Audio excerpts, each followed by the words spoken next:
Good evening, family. Siyempre, hindi po tayo nagtinda ngayon. Ibig sabihin, hindi tayo galing sa trabaho. Naglaba po tayo. Okay. October 23, 2025, 7 p.m., 7:11 p.m.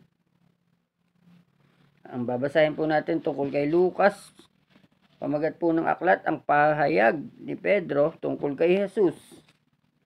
Lucas 18 hanggang 21. Isang araw, habang si Jesus ay nanalangin mag-isa, lumapit sa kanya ang mga alagad. Tinanong sila ni Jesus, "Ano ang sinasabi ng mga tao tungkol sa akin? Sino raw ako?" Sumagot sila, ang sabi po ng ilan, kayo si Juan na tagapagbaptismo. Sabi naman ng iba, kayo si Elias. May nagsasabi namang muling nabuhay ang isa sa mga propeta noong una panahon. Kayo naman, ano ang masasabi ninyo? Tanong niya sa kanila.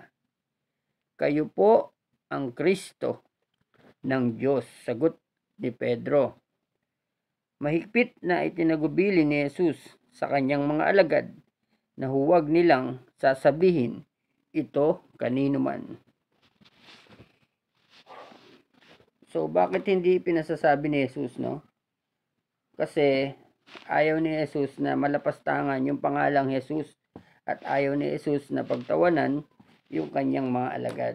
Isa sa dahilan yun kung bakit ayaw ni Jesus na ipasabi sa mga tao. Dahil sa panahong iyon, maraming hindi naniniwala sa kanya. So maraming salamat po. Pagpalain po tayo sa lahat ng ating mga ginagawa at ingatan ng mag-iingat sa atin. Pagpalain ng pagpapala sa atin sa pangalan ni Jesus.